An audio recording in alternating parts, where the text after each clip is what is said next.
Hi guys, welcome to my channel. ಹೇಗಿದ್ದೀರಾ? ನಾನು ಚೆನ್ನಾಗಿದ್ದೀನಿ, ನೀವು ಚೆನ್ನಾಗಿದ್ದೀರಾ ಅನ್ಕೋತೀನಿ. ಇವತ್ತು ಮನೆಯಲ್ಲಿ ತರಕಾರಿ ಇರಲಿಲ್ಲ ನೋಡಿ, ಏನಾದರೂ ಮಾಡೋಣ ಅಂತ ಹೊಸ ರೆಸಿಪಿ ಮಾಡ್ತಾಯಿದ್ದೀನಿ ನೋಡಿ.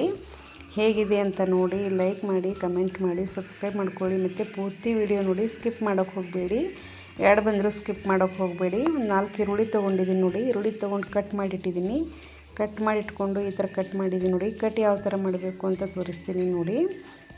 ಈ ಥರ ಉದ್ದ ಕಟ್ ಮಾಡ್ಕೊಂಡು ಆಮೇಲೆ ಅಡ್ಡ ಕಟ್ ಮಾಡ್ಕೋಬೇಕು ನೋಡಿ. ಅಂದರೆ ದಪ್ಪ ದಪ್ಪ ಇರಬೇಕು ಈರುಳ್ಳಿ, ಅಂದರೆ ಟೇಸ್ಟ್ ಸೂಪರಾಗಿ ಬರುತ್ತೆ ಮತ್ತು ಪಲ್ಯನೂ ಸೂಪರಾಗಿರುತ್ತೆ. ಮಾಡಿ ನೋಡಿ, ತುಂಬ ಟೇಸ್ಟಿಯಾಗಿರುತ್ತೆ. ಮತ್ತು ನಾನಂತೂ ಮಾಡಿದ್ದೀನಿ, ಫಸ್ಟ್ ಟೈಮ್ ಟ್ರೈ ಮಾಡಿದ್ದೀನಿ, ಸೂಪರಾಗಿತ್ತು. ನೀವು ಮಾಡ್ಕೊಂಡು ನೋಡಿ. ನಾವು ಮಾಡ್ತೀವಿ, ಯಾವಾಗಲೂ ಈರುಳ್ಳಿ ಪಲ್ಯ ಮಾಡ್ತೀವಿ, ಬಟ್ ಈ ಥರ ಮಾಡಿರಲಿಲ್ಲ. ಇವಾಗ ಫಸ್ಟ್ ಟೈಮ್ ಮಾಡ್ತಾಯಿದ್ದೀನಿ ನೋಡಿ. ಇವಾಗ ಎಣ್ಣೆ ಕಡಾಯಿ ಇಟ್ಟಿದ್ದೀನಿ ನೋಡಿ. ಕಡಾಯಿ ಇಟ್ಟು ಎಣ್ಣೆ ಬಿಸಿ ಮಾಡ್ಕೊಂಡಿದ್ದೀನಿ. ಅದರಲ್ಲಿ ಜೀರಿಗೆ, ಸಾಸಿವೆ ಹಾಕೋತಾ ಇದ್ದೀನಿ ನೋಡಿ. ಹಾಕ್ಕೊಂಡು ಒಂದು 4 ದಪ್ಪ ದಪ್ಪ ಮೆಣಸಿನ್ಕಾಯಿ ಕಟ್ ಮಾಡ್ಕೊಂಡಿದ್ದೀನಿ. ಮತ್ತು ಕೊತ್ತಂಬರಿ, ಕರಿಬೇವು ಸೊಪ್ಪು ಹಾಕಿದ್ದೀನಿ. ಹಾಕ್ಕೊಂಡು ನೋಡಿ, ಈ ಥರ ಚೆನ್ನಾಗಿ ಕೈ ಆಡಿಸ್ಬೇಕು.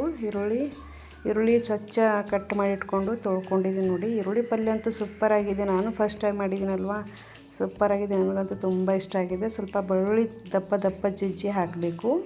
ಹಾಕ್ಕೊಂಡ್ರೆ ಫ್ಲೇವರ್ ಚೆನ್ನಾಗಿ ಬರುತ್ತೆ, ಹಾಗಾಗಿ ಹಾಕಿದ್ದೀನಿ.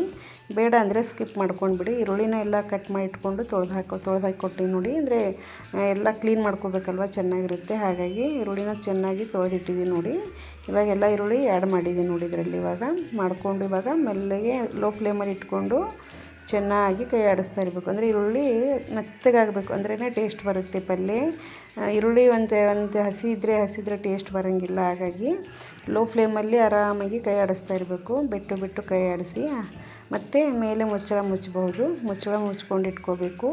ಟೇಸ್ಟ್ ಅಂತೂ ಸೂಪರ್ ಬಂದಿದೆ ನೋಡಿ. ನನ್ನ ಮಗ ಈರುಳ್ಳಿ ಪಲ್ಯ ಅಂದರೆ ಮೂಗು ಮುರಿತಿದ್ದ, ಬಟ್ ಇವತ್ತು ಚಪಾತಿ ಜೊತೆ ಊಟ ಮಾಡಿಕೊಂಡು ಮತ್ತು ಟಿಫಿನ್ ಬಾಕ್ಸಲ್ಲಿ ಕೂಡ ತೊಗೊಂಡು ಹೋಗಿದ್ದಾನೆ ನೋಡಿ. ಹಾಗಾಗಿ ಸೂಪರಾಗಿದೆ. ಇದರಲ್ಲಿ ಇವಾಗ ನಿಮಗೆ ಎಷ್ಟು ಖಾರ ಬೇಕೋ ಅಷ್ಟು ಹಾಕ್ಕೊಳ್ಳಿ, ಯಾಕಂದರೆ ಖಾರ ಹಾಕಿರ್ತೀವಲ್ವ, ಹಾಗಾಗಿ ನಿಮ್ಗೆ ಎಷ್ಟು ಬೇಕೋ ಅಷ್ಟು ಹಾಕ್ಕೊಳ್ಳಿ. ಮತ್ತು ಹುಣಸೆ ಹಣ್ಣು ಹಾಕಿದ್ದೀನಿ, ತೊಳೆದು ಹಾಕಿದ್ದೀನಿ ಸ್ವಲ್ಪ. ಮತ್ತು ಅರಿಶಿಣ ಹಾಕ್ಕೊಂಡಿದ್ದೀನಿ. ಮತ್ತು ಅಷ್ಟು ಗರಂ ಮಸಾಲ ಹಾಕ್ಕೊಂಡಿದ್ದೀನಿ, ಒಂದು ಅರ್ಧ ಸ್ಪೂನಷ್ಟು ಹಾಕ್ಕೊಂಡಿದ್ದೀನಿ ನೋಡಿ. ಹಾಕ್ಕೊಂಡು ಇವಾಗೆಲ್ಲ ಏನು ಮಾಡ್ಕೋಬೇಕು, ಅದು ಮಿಕ್ಸ್ ಮಾಡ್ಕೋಬೇಕು. ಚೆನ್ನಾಗಿ ಮಿಕ್ಸ್ ಮಾಡಿ ಕೈ ಆಡಿಸ್ತಾ ಇರಬೇಕು. ಅಂದರೆ ಮೆಲ್ಲಗೆ ಕೈ ಆಡಿಸ್ತಾ ಇರಬೇಕು. ಅಂದರೆ ಚೆನ್ನಾಗಿ ಮೆತ್ತಗೆ ಕುದಿಯುತ್ತೆ ಈರುಳ್ಳಿ, ಮತ್ತು ಟೇಸ್ಟ್ ಕೂಡ ಚೆನ್ನಾಗಿ ಬರುತ್ತೆ. ಹಾಗಾಗಿ ನೋಡಿ ಇವಾಗ ಎಷ್ಟಾಗಿದೆ ನೋಡಿ, ಹೇಗಾಗಿದೆ ನೋಡಿ, ಕಲರ್ ಬರ್ತಾಯಿದೆ. ಇವಾಗ ಹುಣಸೆ ಹಣ್ಣು ಹಾಕ್ಕೋಬೇಕು, ಇಲ್ಲಾಂದರೆ ಬೇಡ ಅಂದರೆ ಸ್ಕಿಪ್ ಮಾಡಿಕೊಂಡು ಮತ್ತು ಮುಂದೆ ಇದು ಮಾಡ್ಕೋಬೋದು. ಹಾಗಾಗಿ ನೋಡಿ ಇವಾಗ ನಾನು ಹುಣಸೆಹಣ್ಣು ಇಷ್ಟ ನನಗೆ, ಹಾಗಾಗಿ ಹಾಕಿದ್ದೀನಿ. ಹಾಕ್ಕೊಂಡು ಚೆನ್ನಾಗಿ ಕೈ ಆಡಿಸ್ತಾ ಇರಬೇಕು. ಯಾಕಂದರೆ ಹುಣಸೆ ಹಣ್ಣಿನ ಟೇಸ್ಟೇ ಬೇರೆ ಇರುತ್ತಲ್ವ, ಹಾಗಾಗಿ ಟೊಮಟೊ ಇಷ್ಟ ಇಲ್ಲ ಅಂದರೆ ಇದು ಹಾಕ್ಕೋಬೋದು. ಮತ್ತು ಬೇಕು ಟೊಮೊಟೊ ಅಂದರೆ ಟೊಮೊಟೊನೂ ಹಾಕ್ಕೋಬೋದು. ಬಟ್ ನಾನು ಸ್ಕಿಪ್ ಮಾಡಿದ್ದೀನಿ, ಹುಣಸೆ ಹಣ್ಣು ಇಷ್ಟ, ಹಾಗಾಗಿ ಹುಣಸೆ ಹಣ್ಣು ಹಾಕಿದ್ದೀನಿ ನೋಡಿ. ಅರ್ಧ ಬಟ್ಲು ಮೊಸರು ಹಾಕ್ಕೊಂಡಿದ್ದೀನಿ ನೋಡಿ. ಮೊಸರಿಂದ ಟೇಸ್ಟಿಂದನೇ ಸೂಪರಾಗಿ ಬರುತ್ತೆ ಪಲ್ಯ, ಹಾಗಾಗಿ ಮೊಸರು ಹಾಕಿದ್ದೀನಿ ನೋಡಿ. ಹಾಕ್ಕೊಂಡು ಮತ್ತು ಒಂದು ಅರ್ಧ ಬಟ್ಲಷ್ಟು ನೀರು, ಮೊಸರಿನ ಬಟ್ಲು ತೊಳೆದು ಹಾಕಿದ್ದೀನಿ.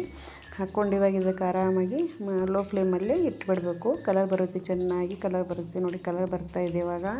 ಪಲ್ಯ ಅಂತೂ ಸೂಪರಾಗಿದೆ ನೋಡಿ. ನನಗಂತೂ ತುಂಬ ಇಷ್ಟ ಆಯಿತು.